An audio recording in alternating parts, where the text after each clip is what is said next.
Okay, तो बेटा ये is consumption enough to drive growth, ये एक आर्टिकल है जेन जोश थॉमस का। ये इकोनॉमिक्स के प्रोफेसर है। पहले आई थिंक साउथ यूनिवर्सिटी में पढ़ाते थे, अब आईआईटी दिल्ली में है। ये इन्होंने एक अच्छा आर्टिकल लिखा है, ये बताया है कि बेसिकली कंजम्पशन ग्रोथ के बीच में क्या चैनल है, whether the consumption is a good driver of growth or not, and if consumption is not the good driver, what is the other component that is a good driver of the growth in aggregate demand. सो ये comparison भी दो countries के बीच में किया गया है, China और India के बीच में, क्योंकि हमें हमेशा चाइना की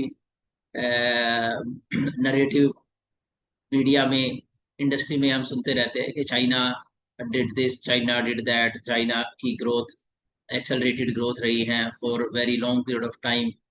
डबल डिजिट में चाइना ने ग्रोथ की है, चाइना में पॉवर्टी लेस है। So all these things we often listen, and today we want to know why that thing has happened. What is the difference between China's growth story and India's growth story? And this growth story, the difference between India and China growth story has occurred in last 25 years only. So article में contrast दिया गया है कि 1990s में almost दोनों countries की per capita income same होती थी 1990s में, एंड दोनों ही अंडर डेवलपिंग सिचुएशन में थी दोनों ही कंट्रीज। बट सडनली चाइना ने एक्सेलरेटेड ग्रोथ दिखाई एंड इंडिया लैग बिहाइंड। सो पहले हम कुछ डेटा देखते हैं ताकि फिर उसी कंटेक्स्ट में हम लोग जो है आर्ग्यू कर पाए। तो ये एग्रीगेट डिमांड की आपको ये इक्वेशन याद रिकॉल करनी है, C plus I plus G plus X minus M. Okay, so अब इसके कंटेक्स्ट में डेटा को देखो, 2023 का ये डेटा है, इंडिया को देखो और चाइना को देखो। तो इंडिया की प्राइवेट कंजप्शन जो है 60%, दिस सी इज 60%। इंडिया की investment 30%, and government consumption India की 10%। ठीक है, एक्सपोर्ट्स इंडिया के 21%, एंड इंपोर्ट्स इंडिया के लेस इंपोर्ट्स -24% दे रखे।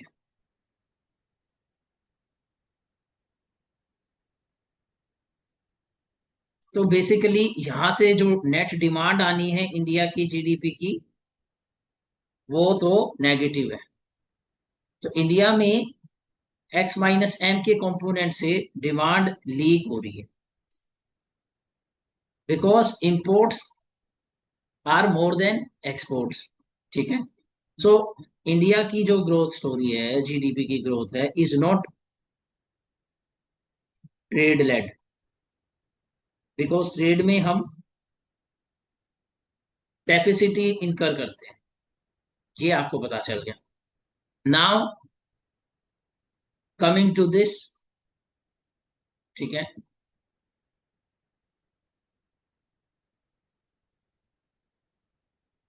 China story. चाइना का 39% है कंजप्शन। ठीक है, आई सी प्लस एक्स, चाइना का 39% जस्ट कंजम्पशन है, एंड चाइना की इन्वेस्टमेंट इंडिया से फार अहेड है 41%, एंड देन गवर्नमेंट स्पेंडिंग भी 60.5%, एंड एक्सपोर्ट और इंपोर्ट का डिफरेंस अगर देखो तो you will find that it is positive only. So यहां से भी ये 2% ऑफ जीडीपी की एडी अर्न ही करते हैं, ये एडी इनका बढ़ाता ही है। So they made in China product जो है, they increase their aggregate demand. Okay, अच्छा, चाइना की पर कैपिटा इनकम 12,000 है, 1614, और इंडिया की पर कैपिटा इनकम 2,481 है। तो ऑलमोस्ट 6 टाइम्स का, 5.5 टाइम्स का डिफरेंस है। ठीक है, अनदर ग्राफ को एक बार देखो, ये investment as a percentage of GDP. तो लुक एट दिस, इंडिया का ग्राफ बेटा इसमें है ये वाला। Okay, so these were almost similar in the 1990s. Then you see the quantum jump in China investment as percentage of GDP, and since then it has always remained above India's investment as a percentage of GDP. ठीक है, और India का this blue one, जिस पे red draw कर रहा हूं, इसको देखो, ये हमेशा नीचे ही रहा है चाइना से, except this when we were very close. And this is the time just before the global financial crisis. Global financial crisis just पहले we almost tried to catch up them. But then after the global financial crisis, you will see the different trajectory. You will see different trajectory between these two curves. The gap started again rising. ठीक है, and आज क्या situation है, that वो मोर than 40% है, and we are still on 30% spending on investment as a percentage of GDP is the gap of 10%. Then another यहाँ पे दिखा रखा है ये पर कैपिटा इनकम ऑफ जीडीपी। ठीक है, per capita income GDP as a percentage of US level 16% rise, 16% China की है, और इंडिया का अगर देखें तो we look at yourself and observe yourself that we always keep comparing US and China and India to China and India to US. This is the difference. India 4 गुना कम है China से, और चाइना फिर 5 गुना कम है US से per capita of consumption. So don't go by the narratives and overhype of YouTubers or any media. It is in front of you. This is the gap. ठीक है, then investment as a percentage of GDP in India by institutional sectors। ठीक है, अब investment के अंदर हम bifurcation कर रहे हैं, जो 30% जो इन्वेस्टमेंट होती है as a percentage of GDP, government sector को, पब्लिक इन्वेस्टमेंट को इंक्लूड करके उसकी क्या बाइफर्केशन है। तो रेड में पब्लिक इन्वेस्टमेंट है गवर्नमेंट की, वो ऑलमोस्ट कंसिस्टेंसी देख सकते हो आप, ऑलमोस्ट 7.777% के अराउंड रही है, एक्सेप्ट दिस 2019 ईयर। इसमें क्या हुआ होगा, यहाँ पे गवर्नमेंट को इन्वेस्टमेंट कट करके लोगों को सब्सिडीज में एक्सपेंडिचर ज्यादा देनी पड़ी होगी, but then government is again reviving it. ठीक है, and you will also see this private investment. These are the real culprits जिनको हम पूरे दिन इनको हीरो बनाते रहते हैं, अडानी अंबानी को। ये आपके सामने है कि कितनी ये देश में कंट्रीब्यूशन और इन्वेस्टमेंट करते हैं। 10% से कम ही इनकी इन्वेस्टमेंट रहती है, 10% के ऑलमोस्ट इनकी इन्वेस्टमेंट रहती है, जबकि हाउस होल्ड सेक्टर इंडिया का means like you and me, हम लोग ज्यादा इन्वेस्टमेंट इनसे दे रहे हैं हाउस होल्ड, और हमारी इन्वेस्टमेंट कहाँ जा रही है, हाउसिंग सेक्टर में जा रही है। ज्यादातर हाउसिंग सेक्टर, रियल एस्टेट में लोग इन्वेस्टमेंट कर रहे होते हैं। बट ये जो पोर्शन है, ये पोर्शन बहुत ही जो है लेस है। ठीक है, वो as a percentage of GDP था ये फिगर। ठीक है,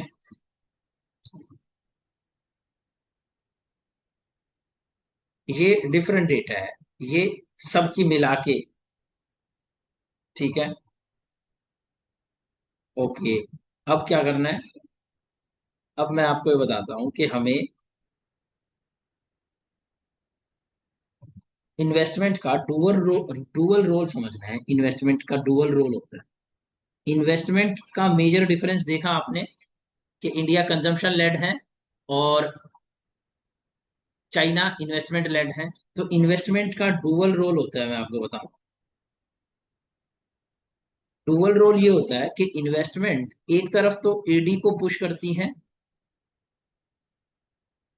eight the same time short run में इन्वेस्टमेंट एडी को पुश करती है। जब आप सीमेंट आयरन रोड को परचेज करोगे और रोड बनाने में इन्वेस्ट करोगे, तो एट दैट टाइम उस साल जो सीमेंट और आयरन रोड मैन्युफैक्चर हुई, आपने उसकी डिमांड करी।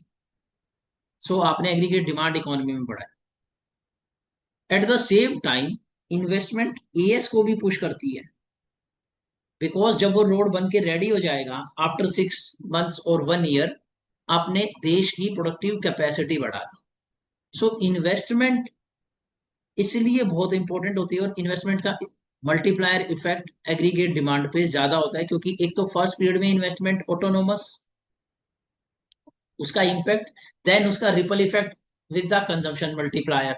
तो इन्वेस्टमेंट जब 100 करोड़ से बढ़ेगी, तो देश में एग्रीगेट डिमांड 250 करोड़ से बढ़ रही है, अगर मल्टीप्लायर, इन्वेस्टमेंट मल्टीप्लायर 2.5। ठीक है। वहीं अगर कंजम्पशन को आप इंक्रीज करते हो, तो कंजम्पशन में वो जो ऑटोनोमस पार्ट होता है पहले पीरियड का, वो इंक्रीज नहीं होता। इन्वेस्टमेंट क्या करती है? इनकम को जनरेट करती है, and then income through marginal propensity to consume, consumption से फर्दर एग्रीगेट डिमांड जनरेट करती है, and at the same time investment aggregate supply को भी इंक्रीज करती है। बट अगर आप सिर्फ कंजम्पशन को इंक्रीज करते हो, तो कंजम्पशन में एक ऑटोनोमस पार्ट था और दूसरा इंड्यूस्ड कंजम्पशन था, ये एंड दिस इंड्यूस्ड कंजम्पशन। इसमें क्या था कि जब इनकम बढ़ेगी तो कंजम्पशन बढ़ेगी। जो रिवर्स चैनल है ना, कि कंजम्पशन बढ़ने से इनकम बढ़ेगी, वो वीक होता है। क्यों? क्योंकि मार्जिनल प्रोपेंसिटी टू कंज्यूम आपको पता है क्या होती है, हमेशा लेस देन 1 होती है। तो जब मार्जिनल प्रोपेंसिटी टू कंज्यूम हमेशा लेस देन 1 होगी, तो जब इनकम 100 से बढ़ेगी, कंजम्पशन फिर उसकी 50 से बढ़ेगी, तो नेक्स्ट राउंड में उसने इनकम 50 से ही बढ़ाई। बट वही मल्टीप्लायर इफेक्ट इन्वेस्टमेंट का बहुत ज्यादा होता है, और दोनों वेज में कनेक्शन बहुत स्ट्रांग होता है। मींस इन्वेस्टमेंट वाई को इंक्रीज करता है, देन वाई फर्दर इन्वेस्टमेंट को इंक्रीज करता है।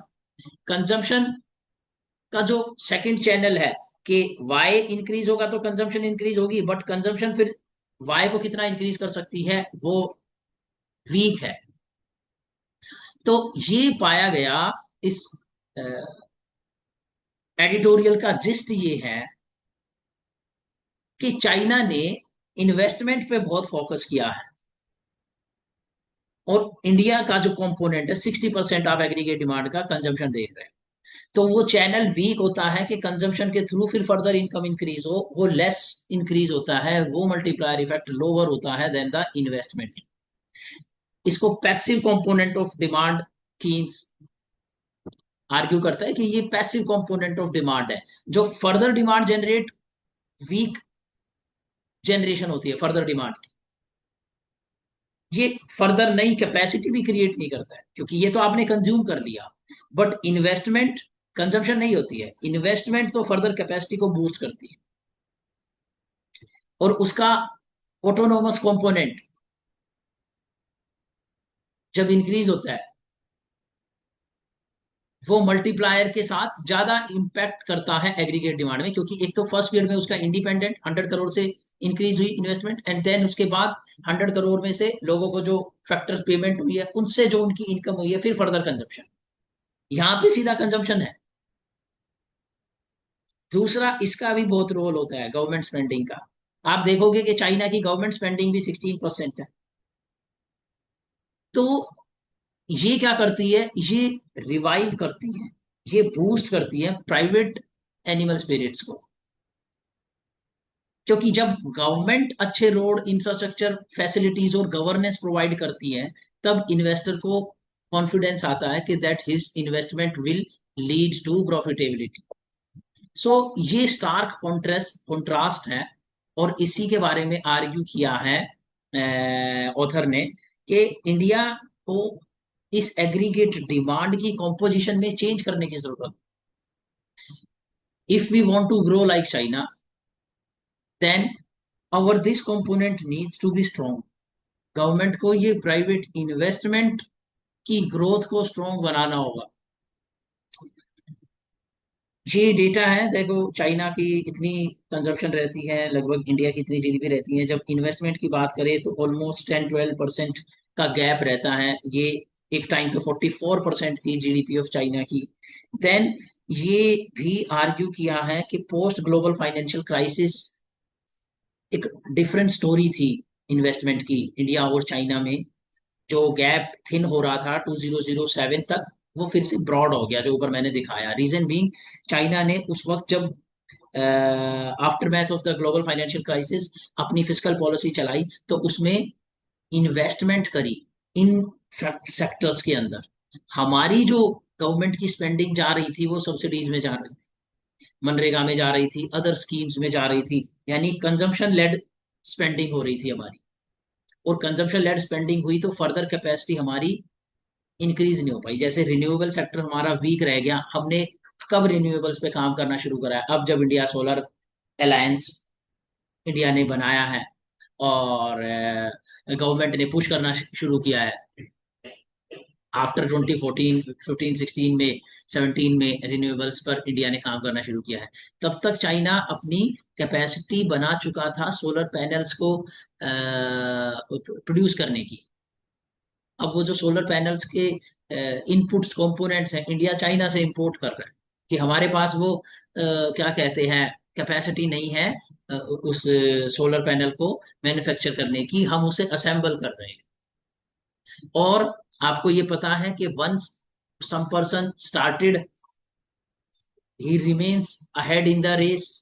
जिन लोगों ने इंटरनेशनल ट्रेड पढ़ा है उन्हें पता है कि एवरेज कॉस्ट, बाकियों को भी पता है, एवरेज कॉस्ट फॉल होनी शुरू हो जाती है जैसे ही आप क्वांटिटी बढ़ाते जाते हो. अब चाइना यहाँ पे इतनी क्वांटिटी प्रोड्यूस कर रहा है और इंडिया जस्ट स्टार्ट हो रहा है. तो चाइना की एवरेज कॉस्ट तो नीचे है. इंडिया में कोई प्रोड्यूस भी करेगा तो वो खुद की डोमेस्टिक सोलर पैनल लगाने वाले को नहीं सेल कर पाएगा अपना सोलर पैनल, बिकॉज उसकी प्रोडक्शन कॉस्ट ज्यादा होगी. तो रेस में अहेड रहना बहुत जरूरी होता है. इसीलिए इंडिया हर बार पीछे रह जाता है, बिकॉज जब भी ऐसे जो इंडस्ट्रियल रेवोल्यूशन आए हैं, now industrial revolution 4.0 is there. अब उसमें भी हमने प्रोडक्शन स्लो लेट करी. तो जो कंट्रीज ने पहले प्रोडक्शन स्टार्ट कर दी, they will achieve economies of scale early and they will always outbeat us in the terms of pricing of the solar panels. So यही पूरा का पूरा जो है आर्टिकल है. So this explain this.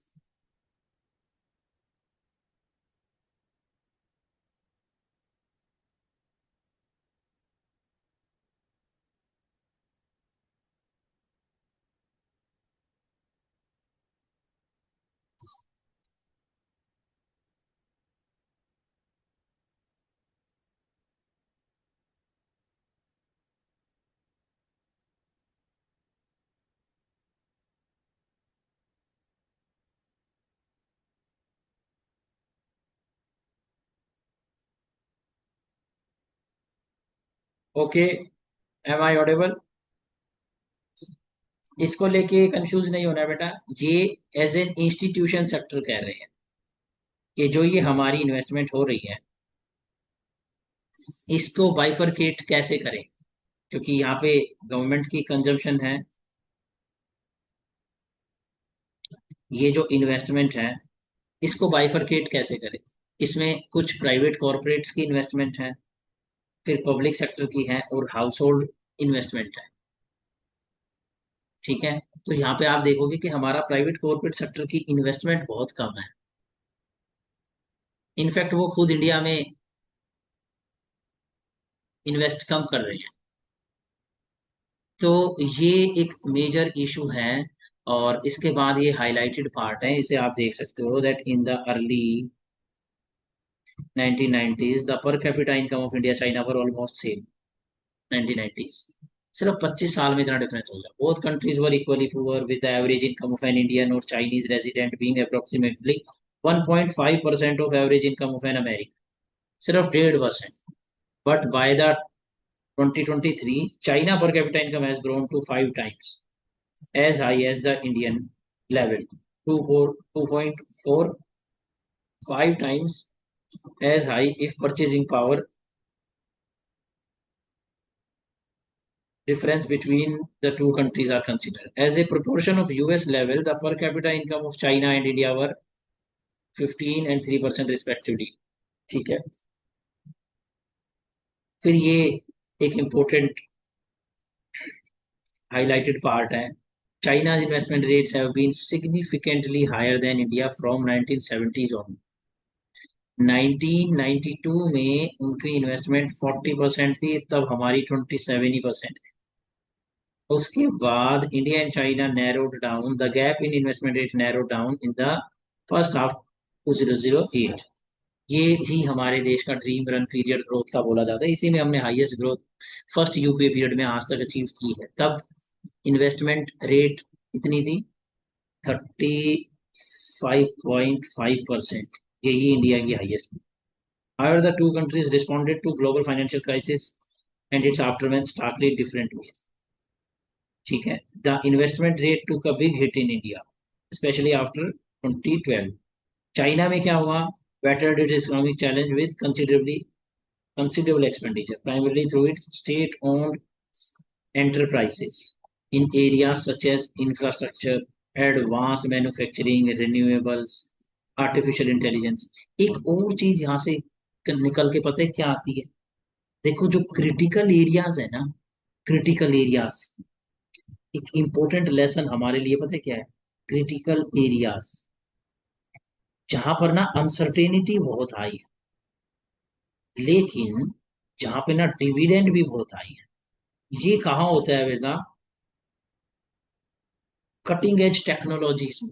तो आप पता है क्या देखोगे? प्राइवेट सेक्टर हमेशा इन एरियाज में इन्वेस्ट करके काम करने से डरेगा, बिकॉज वहां पे अनसर्टिनिटी है. Private sector will always go for assured return. But China ने क्या करा? इन कटिंग एज एरियाज में स्टेट ओन्ड एंटरप्राइजेस की इन्वेस्टमेंट कराई है. तो अगर कई बार हम हमारी ये आर्ग्यूमेंट है that PSUs are not at all useful and they will not solve any purpose, हर जगह पे प्राइवेट सेक्टर को ही डाल दें, so that is not going to help. Because state led जब इन्वेस्टमेंट होती है और एंटरप्राइजेस कटिंग एज टेक्नोलॉजी में काम करती है, तो उन्हें प्रॉफिट का डर नहीं होता है. So they can bear the losses for years and eventually they can get back the breakthrough. ठीक है, तो कई बार क्रिटिकल एरियाज में it is not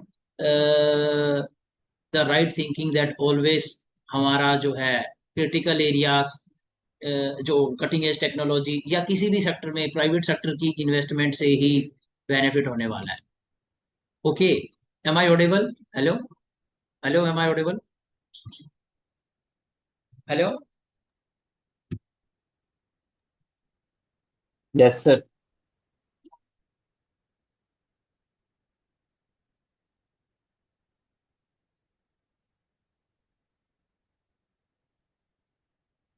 hello, am I audible बेटा? Hello, hello. Yes, sir.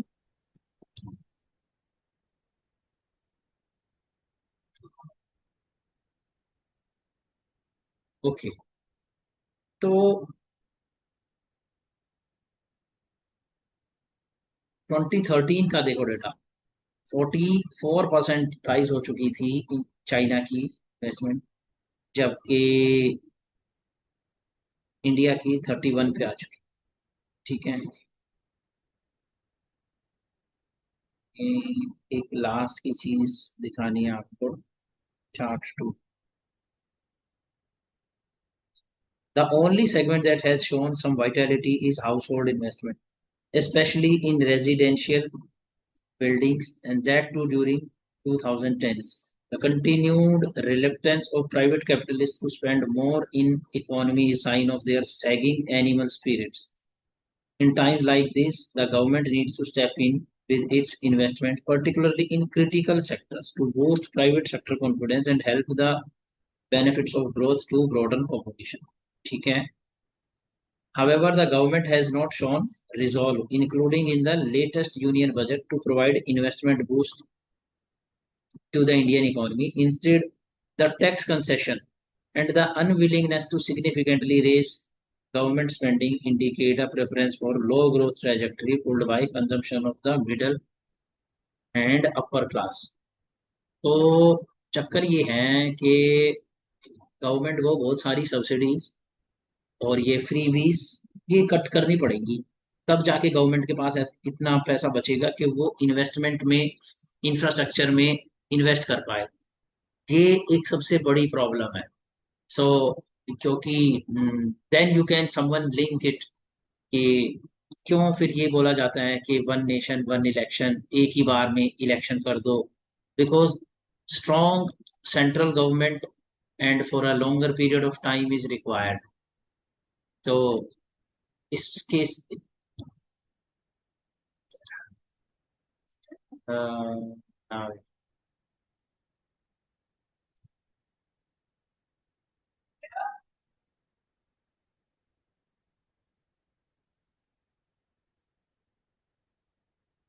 Okay okay, आवाज आ रही है ना बेटा सबको? Hello hello. Yes, sir. Okay, तो अब आप इसको ना कनेक्ट कर सकते हो अपने इंडिया के पूरे सिस्टम से, पॉलिटी से भी कनेक्ट कर सकते हो। वाई गवर्नमेंट की on creating the narrative one nation one election. तो होता क्या है कि जब एक स्ट्रॉन्ग सेंट्रल अथॉरिटी होती है तो डिसीजन मेकिंग फास्टर होती है। जब डिसीजन मेकिंग फास्टर होती है और कंपटीशन स्टेट्स के बीच में ऐसा नहीं रहेगा कि हर स्टेट में अलग अलग टाइम पे इलेक्शन हो रहे हैं तो उसके लिए अलग अलग कंजम्पशन नेचर की फ्रीबीज की स्कीम अनाउंस करनी पड़ रही है। तो ये सारी प्रॉब्लम्स हैं, तो गवर्नमेंट इन्हें कई बार आइडेंटिफाई करती है। और इवन दो बीजेपी गवर्नमेंट है जैसे अभी, वो बोल रही है one nation one election, but I doubt कि जब कांग्रेस गवर्नमेंट अगर हो तो वो भी यही बोलने वाली है। बिकॉज सेंट्रल अथॉरिटी स्ट्रांग होने से एक बेनिफिट होता है डिसीजन मेकिंग में और एक्सपेंडिचर की डायरेक्शन को कंट्रोल करने में। बट अगर ऐसे ही हर कुछ टाइम के बाद इलेक्शन होते रहते हैं तो डिस्ट्रैक्शन होती है इन इन्वेस्टमेंट के कामों में और नेशन बिल्डिंग में। तो ये एक इशू है। But then there is another issue of federalism in India, कि हमने काशी फेडरलिज्म बना रखा है एंड पूरी की पूरी यूनियन स्टेट यूनियन जो है स्टेट नहीं है इंडिया, एक फेडरल काशी फेडरल स्टेट है। तो ये बहुत सारे इश्यूज आ जाते हैं। बट इकोनॉमिक्स के पॉइंट ऑफ व्यू से अगर हम समझे तो हम ये कह सकते हैं कि भाई इंडिया में प्राइवेट इन्वेस्टमेंट का क्रंच है, प्राइवेट इन्वेस्टमेंट बहुत वीक है। एंड इन्वेस्टमेंट जो है एग्रीगेट डिमांड में एक डुअल रोल प्ले करता है, ना जो कि ना सिर्फ एग्रीगेट डिमांड को बूस्ट करता है बट एग्रीगेट सप्लाई को भी बूस्ट करता है। कंजम्पशन पर अगर स्पेंडिंग एक देश की ज्यादा हो रही है तो वहां पर मल्टीप्लायर इफेक्ट लेस होगा। अगर इन्वेस्टमेंट लेड एग्रीगेट डिमांड है तो मल्टीप्लायर इफेक्ट ज्यादा होगा। तो हमें क्या स्ट्रेटेजाइज करने की जरूरत है? किसी भी तरीके से अपने प्राइवेट सेक्टर को बूस्ट करने की जरूरत है। क्या गवर्नमेंट इसके लिए काम कर रही है? तो गवर्नमेंट ने काफी ट्राई किया है, काफी कोशिश करी है। गवर्नमेंट ने गवर्नेंस में कई रिफॉर्म्स लेके आए हैं, प्रोजेक्ट इम्प्लीमेंटेशन फास्ट हो इससे रिलेटेड कई रिफॉर्म्स लेके आई है। ईज ऑफ डूइंग बिजनेस वाले इंडेक्स पे भी गवर्नमेंट ने काफी काम किया था। उसके अंदर जो 10 कंपोनेंट्स होते हैं परमिशंस के, उनको इजी बनाया था। फिर गवर्नमेंट ने, अगर आपको याद हो तो, कॉर्पोरेट टैक्स रेट को भी रिड्यूस किया था just to kick start the private investment. Corporate tax rate को भी इन्होंने रिड्यूस किया हुआ है। पहले 30% होता था, अब ऑलमोस्ट 17.5% तक गवर्नमेंट ने इसको रिड्यूस किया। स्टिल जो इंडिया की प्राइवेट इन्वेस्टमेंट है वो बहुत वीक है। तो जब तक ये प्राइवेट इन्वेस्टमेंट नहीं आएगी, और स्पेशली क्रिटिकल एरिया में नहीं आएगी, जैसे देखो अमेरिका को हम देखते हैं, एलन मस्क वगैरह जैसे इंडस्ट्रीज को देखते हैं, तो वो प्राइवेट इन्वेस्टर है और उसने कहाँ पर इन्वेस्टमेंट कर रखी है? कटिंग एज टेक्नोलॉजीज में। वो लोग एआई में इन्वेस्ट कर रहे हैं, वो लोग स्पेस में इन्वेस्ट कर रहे हैं। और हमारे प्राइवेट इन्वेस्टर कहाँ कर रहे हैं? आपको इंडिया के प्राइवेट इन्वेस्टर को हीरो नहीं बनाने की जरूरत, जीरो बनाने की जरूरत। एकदम केवल रेंट सीकर प्राइवेट इन्वेस्टर है इंडिया के। आप इनकी इन्वेस्टमेंट देखो। इनकी इन्वेस्टमेंट हमेशा इंडिया के नेचुरल रिसोर्स में मिलेगी। ये मतलब रिलायंस अगर चला रहा है राशन शॉप, इसका क्या पॉइंट है? अडानी अगर तेल निकाल रहा है, इसका क्या पॉइंट है? वो तेल निकाल के तो कोई छोटा व्यापारी भी कर लेता, लेकिन वो अगर तेल निकाल रहा है, आई थिंक वो फूड का कोई ऑयल है उसका, अडानी का। ठीक है। इसी तरीके से आप इनकी इन्वेस्टमेंट कहाँ पे देखोगे? पोर्ट में देखोगे, ऐसी जगहों पे देखोगे, इंफ्रास्ट्रक्चर में देखोगे। कटिंग एज टेक्नोलॉजीज में इनमें से कितने लोग हैं जो इन्वेस्ट कर रहे हैं? जियो की, रिलायंस की इन्वेस्टमेंट आप देखोगे स्पेक्ट्रम में, टेलीफोन वाले सेक्टर में है। पॉइंट इज, इंडिया के प्राइवेट इन्वेस्टर्स ऐसी कटिंग एज टेक्नोलॉजी में क्यों नहीं इन्वेस्ट कर रहे हैं जो माइक्रोचिप मेकिंग का काम हो, जहां पर हम नई टेक्नोलॉजी को इवॉल्व कर सकें? तभी इंडिया जो है एक्सेलरेटेड ग्रोथ अचीव कर सकता है, क्योंकि गवर्नमेंट के पास चैलेंजेस बहुत है। अगर हम एक्सपेक्ट कर रहे हैं कि गवर्नमेंट इन सेक्टर में इन्वेस्ट करे, तो गवर्नमेंट के पास चैलेंजेस क्या है? हर साल डिजास्टर मैनेजमेंट का उनका अलग डिपार्टमेंट है, उस पर पैसा जाता है। अभी देखो उत्तराखंड में डिजास्टर हो गई है, पंजाब में हो गई है। ठीक है। थोड़े ही दिन जाएंगे आप देखोगे अभी यहाँ पर वेस्टर्न जो है ईस्टर्न कोस्ट पे इंडिया के ये साइक्लोन्स आने लग जाएंगे। तो गवर्नमेंट भी इंडिया की काफी बेचारी है, उसकी रिस्पॉन्सिबिलिटी बहुत है डाइवर्स कंट्री के अंदर, और उसके पास इतना सरप्लस पैसा बचता नहीं है कि वो इन्वेस्ट कर ले। लाइक चाइना, चाइना की गवर्नमेंट के पास पैसा बहुत होता है कि वो इन्वेस्ट कर ले। हावेवर उन्होंने भी ओवर द टाइम वो अचीव किया है, बट देन उनकी जो क्या बोलते हैं, वो गवर्नेंस है, उनका जो इंस्टीट्यूशनल सिस्टम है चाइना में, वो ऐसे नहीं है कि तमिलनाडु काफी एक फेडरल नेचर की स्टेट है और साउथ इंडिया में काफी ऑटोनॉमी अचीव करती हैं स्टेट्स। तो यहाँ पर हमें एक फाइनेंस कमीशन बनाना पड़ता है, जो कि उनकी साइड ऑफ द स्टोरी उनको फंड भी एलोकेट करता है। वहां पर बहुत सारा कंट्रोल सेंट्रल गवर्नमेंट में है, तो उसको ये जो है, अगर किसी एक पर्टिकुलर एरिया जैसे शेंजन एरिया में एसईजेड डेवलप करने हैं, तो वो उसे प्रोपोर्शनली हायर एलोकेशन कर देगा for some time, 1 year 2 year. But India में ये करना बहुत मुश्किल होता है। तो अ, सिर्फ इकोनॉमिक्स पॉइंट ऑफ व्यू से देखेंगे तो ये लगेगा कि यार इतना सा काम क्यों नहीं कर पा रहे हैं। बट अगर आप ये सोचोगे कि जो इंस्टीट्यूशनल नेचर है, इंस्टीट्यूशनल सिस्टम है इंडिया का, कॉन्स्टिट्यूशन है इंडिया का, वो भी जो है थोड़ा फेडरल टाइप का है, ज्यादा डेमोक्रेटिक टाइप का है, ऐसी कंट्रीज में जो है डिसीजन मेकिंग स्लो रहती है। इसीलिए कुछ साल पहले इकोनॉमिक सर्वे ने एक चैप्टर निकाला था, और उसकी हेडिंग थी प्रिकॉशियस इंडिया। तो उसमें ये बताया गया था कि अ, ऐसी कंट्रीज में जहां पर पॉवर्टी मैसिव हो, पहले वहां पे डेमोक्रेसी लाने की जरूरत नहीं होती, पहले वहां पे इंडस्ट्रियलाइजेशन लाने की जरूरत होती है। तो डेमोक्रेसी और काशी फेडरल स्ट्रक्चर बना के आप पेस ऑफ ग्रोथ को स्लो कर देते हो। Like Churchill also said this to the Nehru when India got independent, that this nation would not survive more than 10 years. Reason being कि अगर आपने पहले से ही इक्वालिटी डेमोक्रेटिक राइट्स की बातें करनी शुरू कर दी, तो इन्वेस्टमेंट जो है प्रोपोर्शनली हाई नहीं हो पाएगी एग्रीगेट डिमांड की इक्वेशन में। अगर आपको प्रोपोर्शनली हाई करनी है इन्वेस्टमेंट एग्रीगेट डिमांड की इक्वेशन में, तो आपको एक काम करना होगा। क्या क्या करना होगा? कि ये जो इन्वेस्टमेंट का कंपोनेंट है, ये वही लोग करते हैं जिनकी मार्जिनल प्रोपेंसिटी टू कंज्यूम लो होती है, और ये वही होते हैं रिच क्लास। सो ये हमारी कुजनेट्स कर्व की हाइपोथेसिस से भी रिलेटेड है, that inequality must rise first, inequality, as GDP rises, and then only it should fall. तो ये थ्योरी हमें ये बताती है कि some kind of inequality should be there in the economy when you start industrializing, because then only you will be having surplus funds for investment. Otherwise लोग consume ही कर जाएंगे। ठीक है। अदरवाइज लोग कंज्यूम ही कर जाएंगे।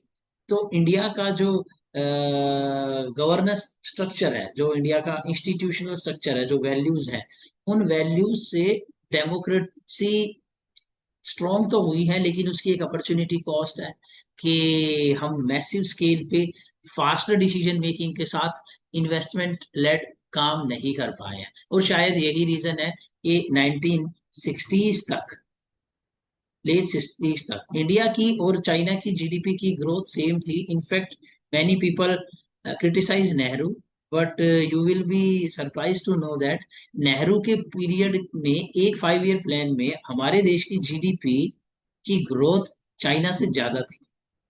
और इसका रीजन पता है क्या? क्योंकि उस वक्त इतनी स्ट्रांग यूनियन गवर्नमेंट थी, क्योंकि नया कंट्री था, तो दूसरी पार्टीज की तो वैल्यू ही नहीं थी। दूसरी पार्टीज तो ना के बराबर थी, कांग्रेस ही थी सेंटर में। तो उसके उनके लिए ना डिसीजन मेकिंग बड़ा आसान था, इसीलिए उन्होंने इतनी स्पीड से आराम से उन्होंने प्लानिंग कमीशन बना दिया। और उस प्लानिंग कमीशन के थ्रू वो वही काम कर रही थी जो मैं अभी तुम्हें बता रहा था, कि वो फाइनेंस कमीशन से वहां से एक्स्ट्रा पैसा ले लेती थी और फिर पर्टिकुलर एरिया में एक लंपी इन्वेस्टमेंट करती थी। वो प्लानिंग कमीशन से कर रही थी। वहां पर फेडरलिज्म का स्ट्रक्चर बहुत वीक था। इंडिया में यूनियन गवर्नमेंट बहुत पावरफुल, बट एज इवेंचुअली धीरे धीरे धीरे धीरे धीरे धीरे रीजनल पार्टीज जब ग्रो हुई, डेवलप हुई, तो इंडिया की जो यूनियन गवर्नमेंट है वीक होती चली गई। फिर हम कोलिजन एरा में आए, कोलिजन गवर्नमेंट आई, तो सब लोग परेशान हो गए थे लास्ट के यूपीए ईयर्स में। क्योंकि वहां पर क्या होता था कि गवर्नमेंट को सपोर्ट खींच लेते थे कोलिजन पार्टनर्स, अगर वो कोई स्ट्रिक्ट डिसीजन लेते थे। इसीलिए आप देखोगे कि लोगों की साइकोलॉजी में और इंडिया की गवर्नेंस के लिए हम सबको क्या लगा कि एक government, single government, single party with full power, जिससे कि वो फास्टर डिसीजन मेकिंग करके इन्वेस्टमेंट को फास्ट अनफ कर सके। बट अब उसमें कितने सक्सेसफुल हुए कितने नहीं हुए, that is an another story. But यही था। अगर मैं इसको थोड़ा पॉलिटिक्स और कॉन्स्टिट्यूशन के कंटेक्स्ट में अगर मैं आपसे बात करूं, तो जो है यूनियन यूनिटरी स्टेट्स, जिस जो स्ट्रॉन्ग सेंट्रल गवर्नमेंट होती है, जहां पर अदर यूनिट्स जो हैं वीकर रहती हैं, फेडरल सिस्टम बहुत ज्यादा स्ट्रांग नहीं होता, वहां पे एक बेनिफिट ये होता है कि फास्टर होती है क्या इन्वेस्टमेंट। इसके साथ देखो, न्यूज़पेपर में तो नहीं है ये, बट वी ऑल नो ये भी एक इशू है कि कल्चरल इशू भी बहुत होता है। अब इंडिया में कल्चरल इशू क्या है कि हम लोग अभी बैठ के क्रिटिसाइज कर रहे हैं, but who is willing to do this?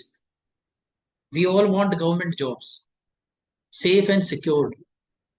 और हमारे तो गवर्नमेंट की जॉब करने वाले बच्चे भी ऐसे कमजोर मानसिकता के बन गए हैं कि वो प्रिपरेशन करने बैठेंगे ना, तब भी ए प्लान के साथ बी सी डी इतने प्लान है।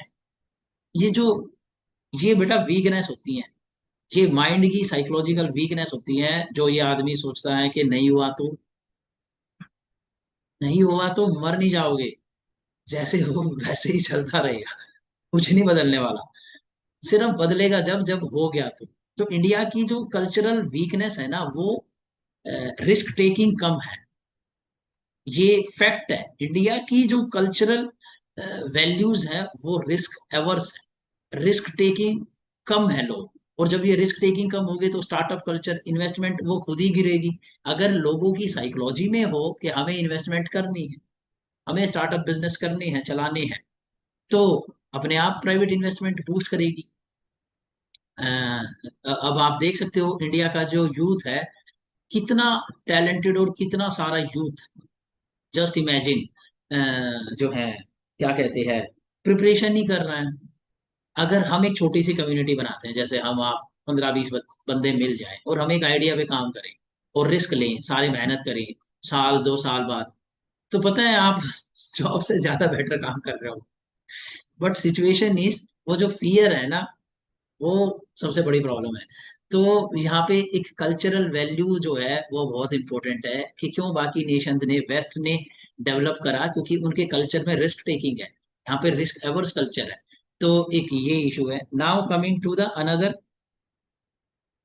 आर्टिकल, ये जो आपने बताया था, ठीक है, इसका इसको डिकोड करें तो देखो ये चीज देखोगे आप कि अभी फिलहाल ना परफेक्ट स्टॉर्म की सिचुएशन बन गई है।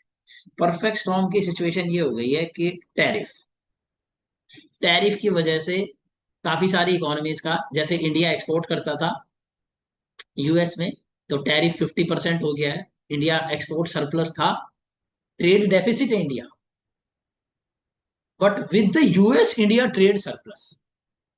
तो जब यूएस के साथ ट्रेड सरप्लस में था, वहां से एग्रीगेट डिमांड गिरेगी, तो टैरिफ बढ़ने से इंडिया की इस इक्वेशन में सी प्लस आई प्लस जी, और ये X US minus M US, ठीक है, ये इंडिया का रिड्यूस होने वाला है, तो एग्रीगेट डिमांड गिरने वाली।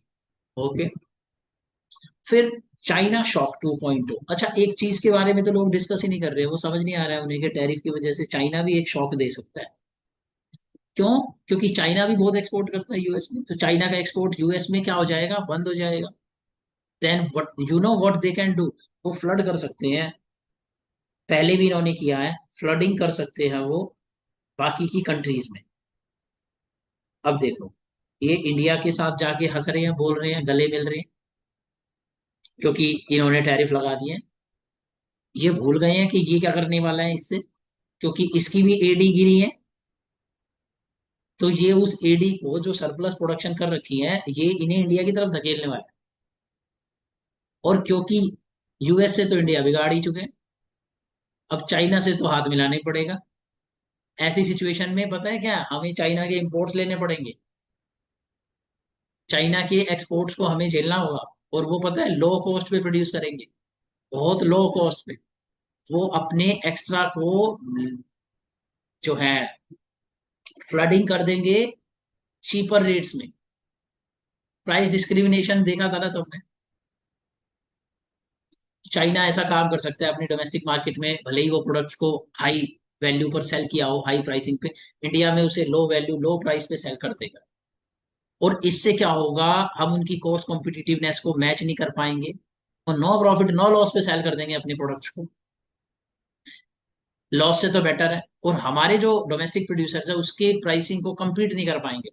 तो ये एक इंडिया के लिए परफेक्ट स्टॉर्म है कि इंडिया की एग्रीगेट डिमांड ना सिर्फ यूएस गिराने वाला है, चाइना भी गिराने वाला है। ये तो सोचा ही नहीं किसी ने, ये तो न्यूज में ही नहीं है, ये नरेटिव में नहीं है, क्योंकि ये इसलिए नहीं है क्योंकि अगर ये नरेटिव गवर्नमेंट ऑफ इंडिया चलने दे तो लोग चाइना से जाके टीम अप ही नहीं करने देंगे। बट ऐसा नहीं है कि हम वहां से कुछ लेंगे नहीं, definitely we will also bargain something, but our AD is going to fall due to China shock also. ये भी न्यूज़पेपर में एक्सप्लेन किया हुआ है। फिर एक और जो शौक है वो टेक्नोलॉजी का है। अब जो टेक्नोलॉजी आ रही है, पहले लेबर ऑगमेंटिंग टेक्नोलॉजी थी, और अब आ रही है लेबर सब्स्टिट्यूशन वाली टेक्नोलॉजी। लेबर ऑगमेंटिंग टेक्नोलॉजी ये होती है कि एक लेबर की अ, जो है यूटिलिटी बढ़ा देना, मीन्स वही लेबर ज्यादा कैपिटल के साथ काम कर सकता है, ठीक है, वही लेबर ज्यादा कैपिटल के साथ काम कर सकता है। लाइक मैं पहले मैकबुक पे काम कर रहा था, अचानक से टेक्नोलॉजी चेंज हुई और मुझे आईपैड भी मिल गया, अब मैं दोनों पे काम कर रहा हूँ, मेरी प्रोडक्टिविटी राइज हुई हुई है। हावेवर मेरी यूटिलिटी खत्म नहीं हुई है, that I can work on these machines. They labour augmenting technology होती है। But there is another technology, labour substitution technology. Labour substitution technology क्या होती है, मेरी जरूरत ही खत्म, अब आईपैड मैकबुक नहीं है, अब एआई है, तो उसको मेरी जरूरत ही नहीं है, वो खुद ही कर लेगी। ये एक और बड़ा थ्रेट है जिससे एम्प्लॉयमेंट इलास्टिसिटी, कि जब जीडीपी बढ़ेगी तो एम्प्लॉयमेंट बढ़ेगी, ये चैनल ब्रेक हो जाएगा। जरूरी नहीं है जीडीपी बढ़ रही होगी तो एम्प्लॉयमेंट बढ़ रही होगी, हो सकता है एम्प्लॉयमेंट मीन्स डेफिनेटली कुछ एम्प्लॉयमेंट तो बढ़ेगी, but elasticity like percentage change in GDP will be 20%, but then percentage change in employment will be 10%। तो एम्प्लॉयमेंट इलास्टिसिटी लेस देन 1।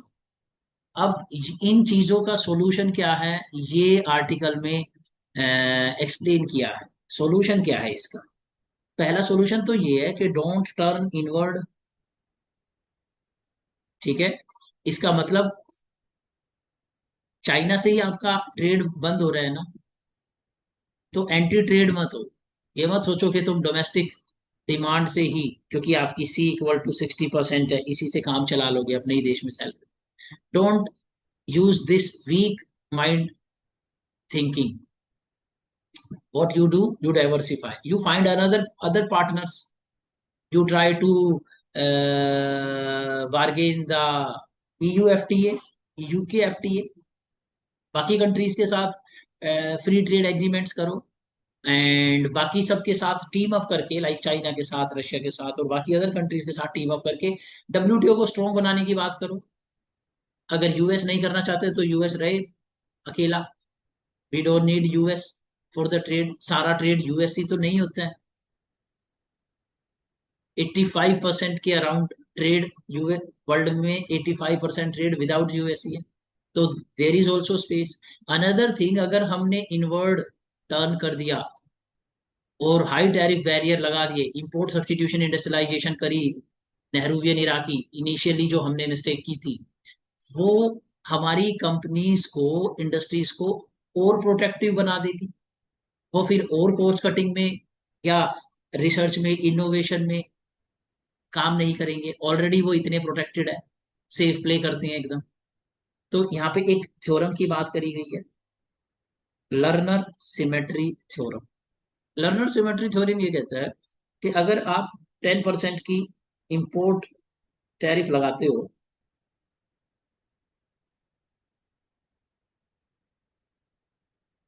तो that is equal to 10% of export tax. In fact same ही होता है, चाहे आप 10% का इंपोर्ट टैरिफ लगाओ, चाहे आप 10% का एक्सपोर्ट टैरिफ लगाओ, इफेक्ट सेम ही होगा।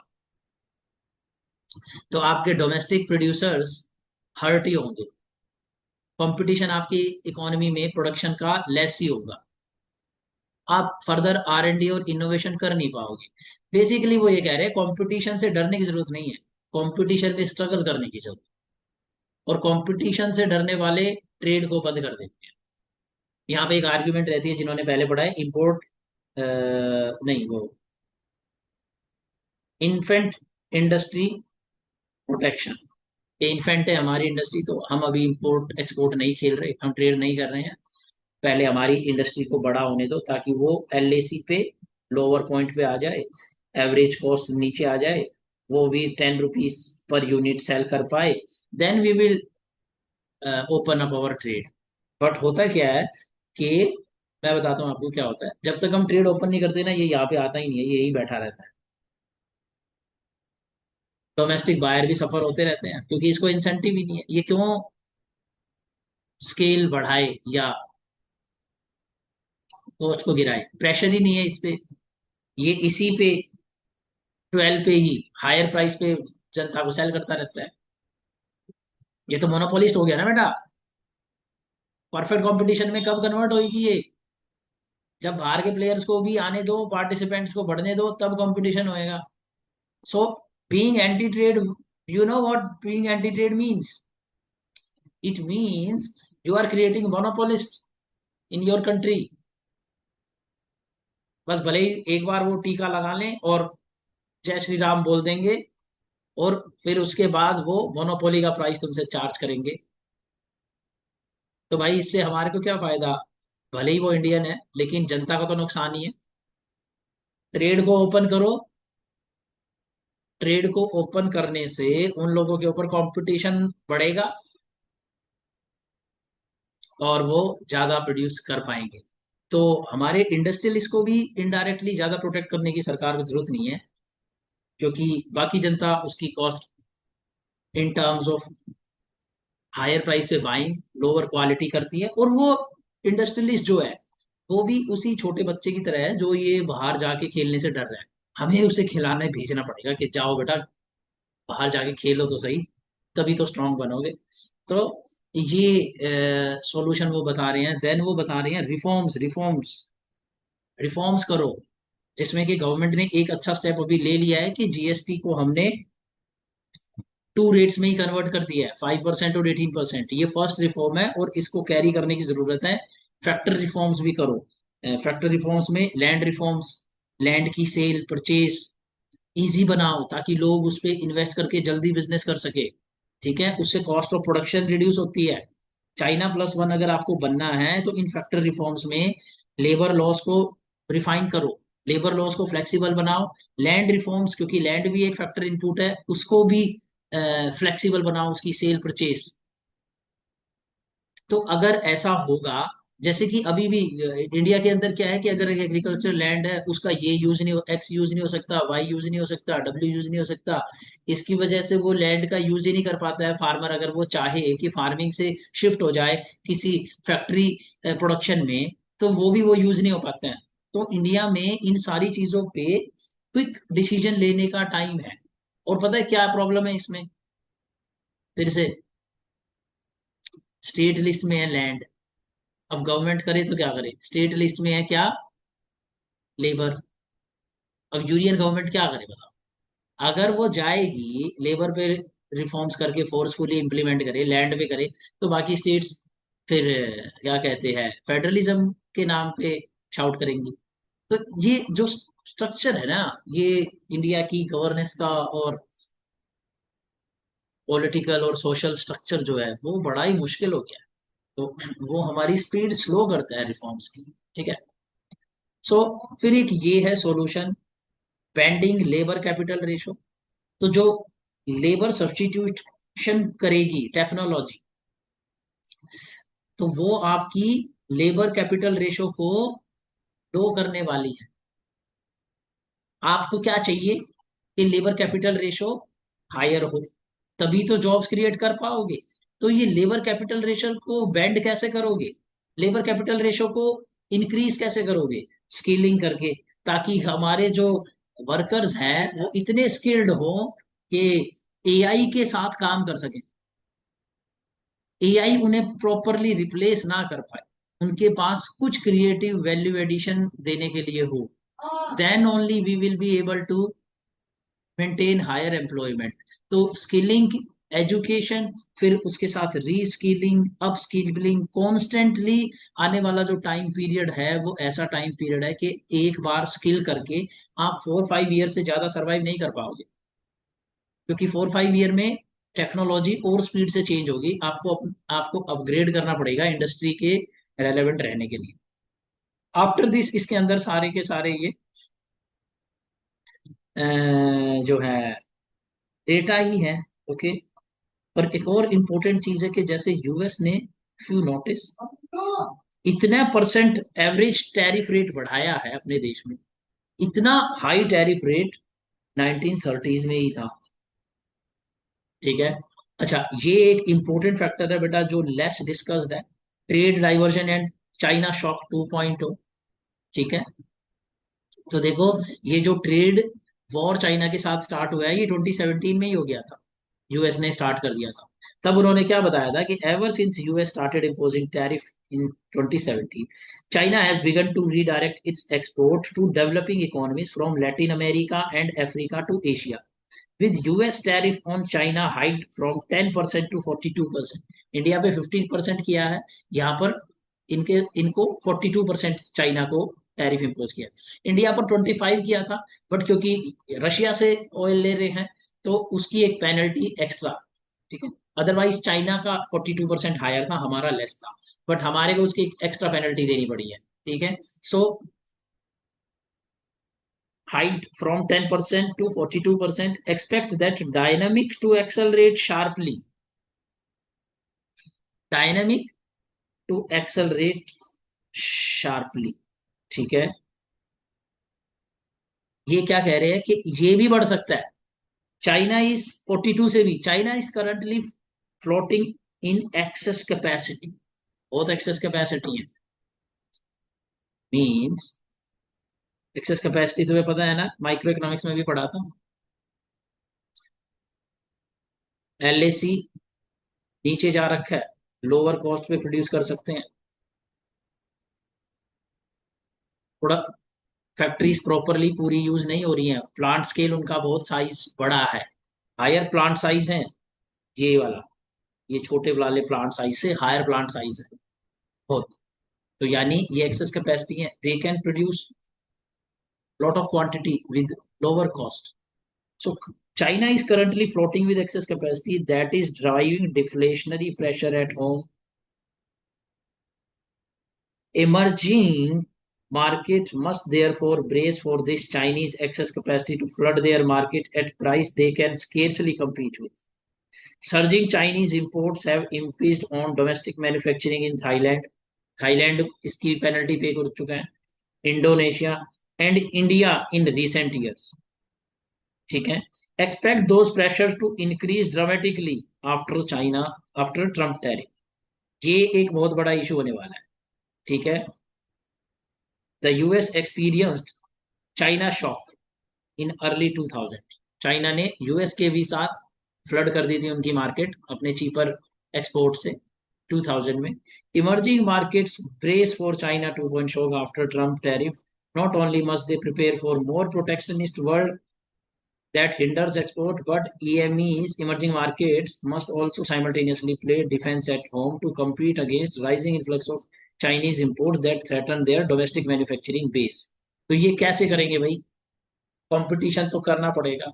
That competition is rising now and that's it. यही स्टोरी है अभी. ठीक है. यहाँ पे कुछ डेटा है. ये बताया हुआ है कि ट्रेड की इंपॉर्टेंस बताई हुई है. ट्रेड की इंपॉर्टेंस बताई गई है that only 13 economies since the Second World War have grown at 7% for 25 years. And they all had one thing in common: strong exports and global engagement. तो इंडिया को अगर एक डेवलप्ड नेशन बनना है ना, तो we will not be able to become a developed nation until unless we become export nation. ठीक है. So US account for less than 15% यानी इंपोर्ट्स, यानी 85% इंपोर्ट्स बाकी वर्ल्ड के ही है.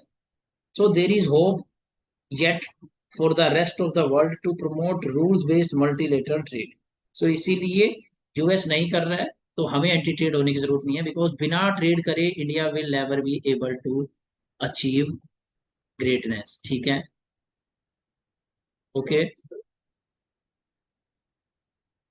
ये लर्नर सिमेट्री थ्योरम के बारे में बता रखा है that an import tariff is effectively an export tax only.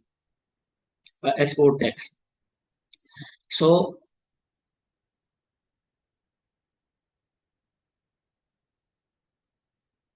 ये एक मिसबिलीफ मिथ बता रखा है. The demonstration effect of US raising tariff बाकी कंट्रीज को भी प्रोटेक्शनिस्ट बना सकता है. वो भी टैरिफ रेज कर दे. किस मिस्टेक में? कि वो अपनी देश की एग्रीगेट डिमांड को लीकेज होने से रोक ले, तो एकदम ही इंपोर्ट नहीं करना है. बट ये स्ट्रेटजी रॉन्ग है. ठीक है. क्योंकि import substitution will never generate more growth and job. We have seen this movie. इन्होंने क्लियरली आर्ग्यू है.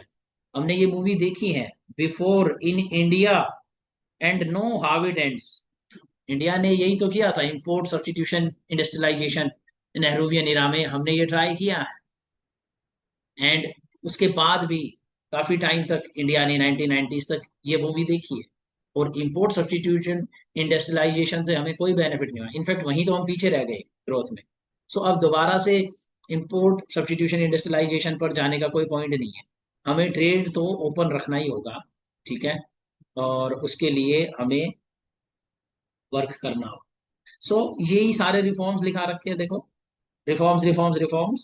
That recent GST simplification, announcement of committees on deregulation and next generation reforms are crucial and encouraging start. We must take this to its logical conclusion. So to export amid rising protectionism or produce domestically against the threat of Chinese import, increasing competitiveness is the key. This will require pushing hard on foundational reforms: land, labor, power, health, education. तो एक skilled worker हो, easy हो investment और business करना, land को purchase करना, labour को hire और फायर करना, तो ये एक स्पीड प्रोवाइड करेंगे इन्वेस्टमेंट डिसीजन में, और तभी हम इन्हें compete कर सकते हैं। So India is at very critical stage actually में। जब इंडिया में फिर से सेंट्रल गवर्नमेंट अभी वीक हो रही है, एक्चुअली में अभी सेंट्रल गवर्नमेंट को स्ट्रोंग होने की जरूरत है, राइट। सो इसीलिए एक्चुअली में डेमोक्रेटिक और पॉलिटिकल राइट्स ऑफ के पॉइंट्स ऑफ व्यू से अगर देखा जाए, तो one will always feel like, क्या फील करेगा कि नहीं, कोलिजन गवर्नमेंट होनी चाहिए, पार्टिसिपेटरी गवर्नमेंट होनी चाहिए, पार्टिसिपेटरी डेमोक्रेसी होनी चाहिए। बट उसकी प्रॉब्लम ये है कि वो डिसीजन मेकिंग को स्लो कर देती हैं। एंड एक यूनियन गवर्नमेंट स्ट्रांग हो तो वो डिसीजन मेकिंग फास्ट करती है, रिफॉर्म्स लेना फास्ट कर देती है, क्योंकि देखो कितने सारे बिल्स है पार्लियामेंट में अटक जाएंगे, एक ही पार्टी पावर में है, उसी के 300-400 MPs हैं, तो झट से पास हो जाएगा सब। तो ये एक इशू है, इंडिया की polity is such that India की इकोनॉमी सफर करती है। ओके। सो ये दोनों इन दोनों को लिंक करके एक कंटेक्स्ट में इंसान देख सकता है। सो यही है बेटा, ये दो आर्टिकल है, इन्हें कर लेना, अब आपको ये समझ में आ जाएगा क्या। ठीक है।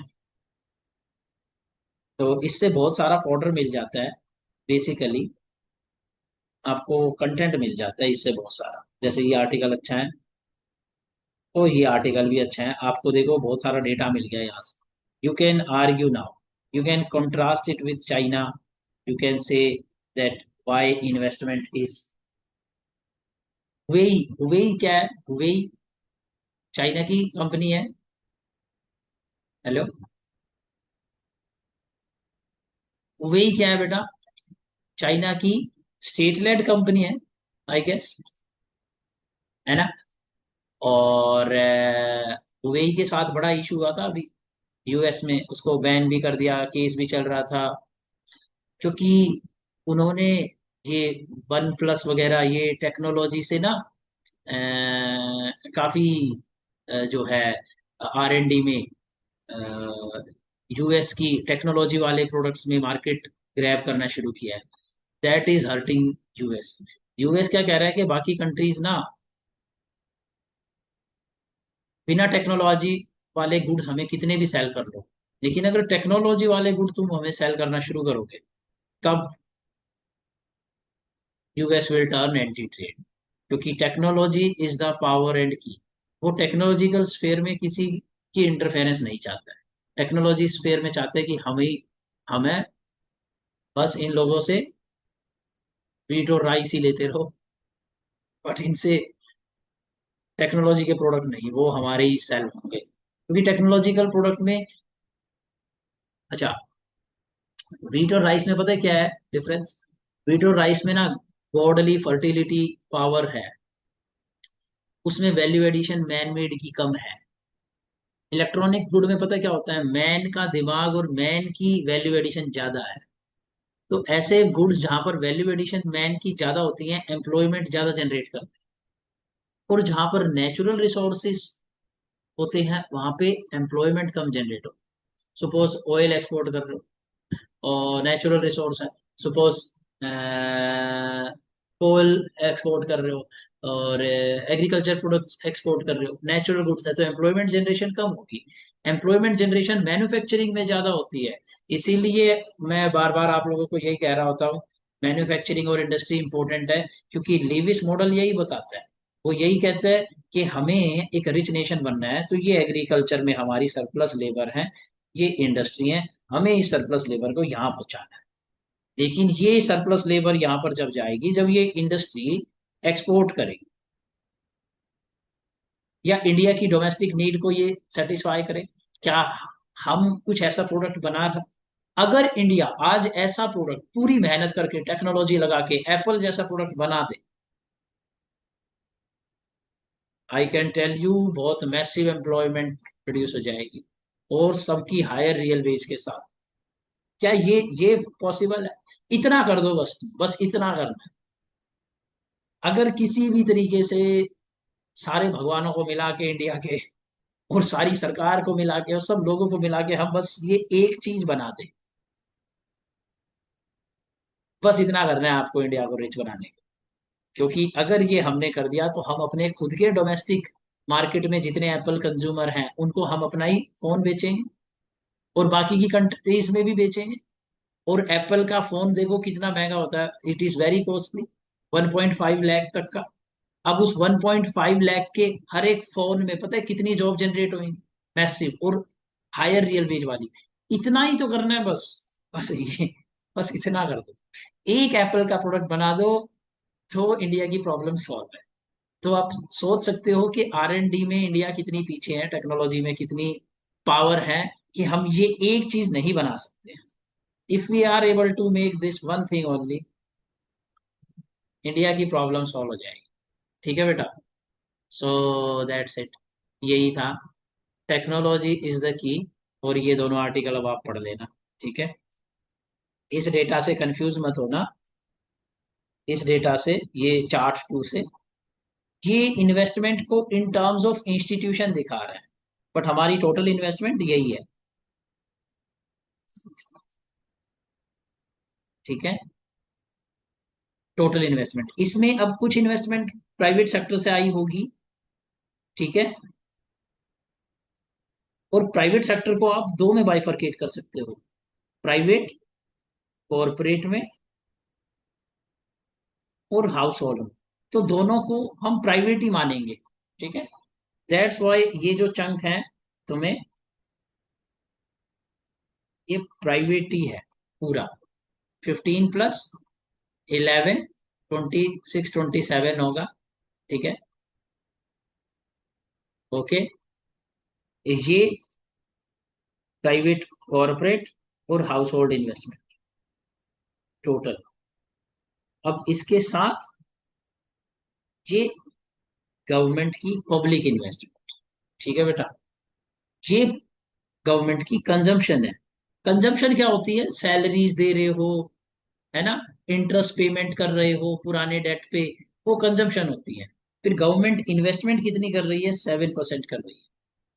ओके, ओके, उनकी गवर्नमेंट बहुत इन्वेस्टमेंट मार रही है।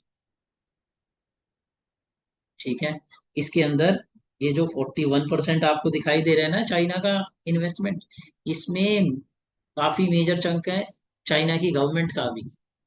क्योंकि वहां पे जो ये हुवेई कंपनी है और एक और कंपनी मुझे याद नहीं आ रहा, ये स्टेट लेड गवर्नमेंट कंपनीज हैं, स्टेट इनको स्पॉन्सर कर रहा है।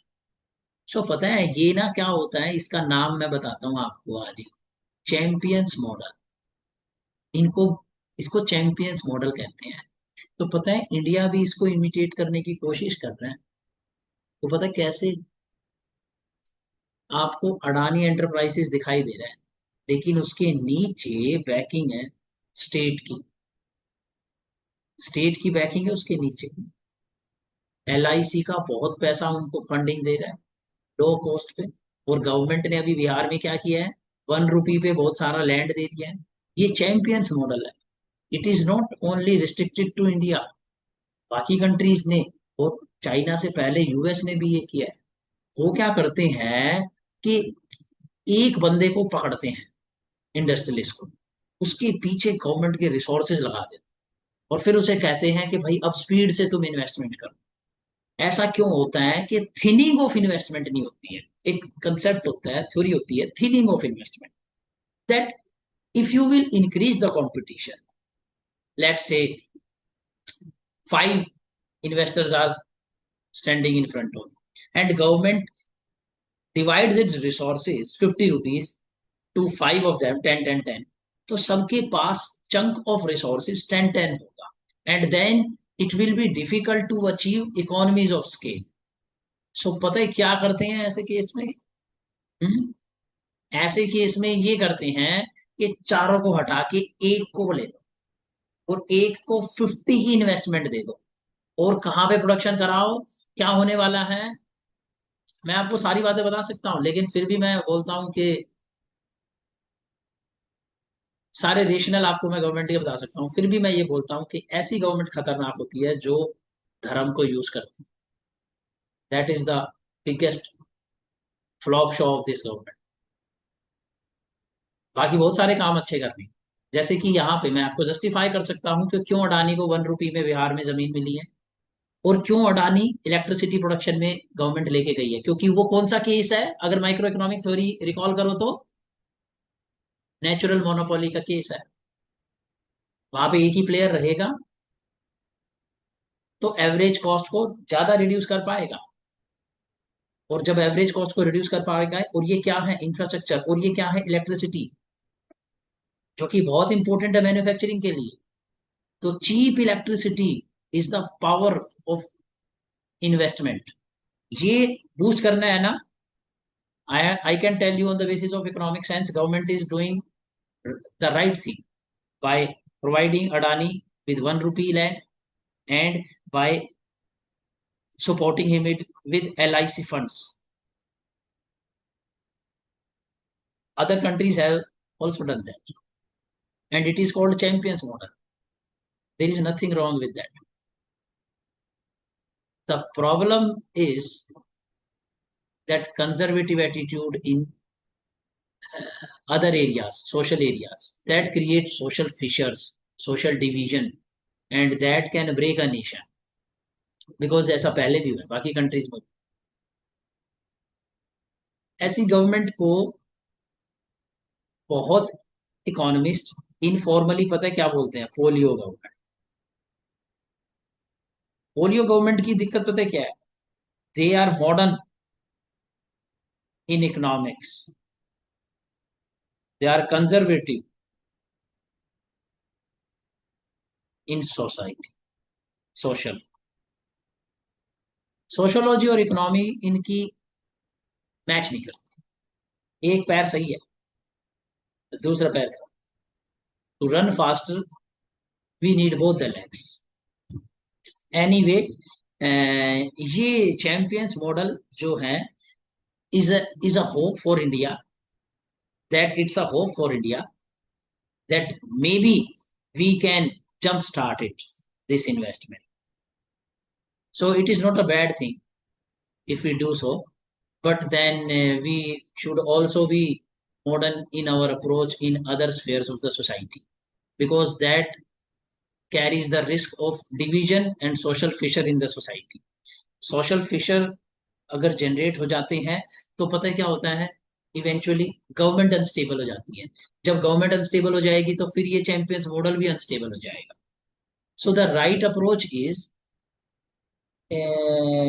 you enrich your citizenry with modern values, with democratic liberal values, and then you follow this. But on the one hand you are creating social tension, on the other hand you are trying to achieve। अब देखो ना, collision government ना ये collision government क्यों बनी, collision government क्यों बनी, social tension थी तभी तो।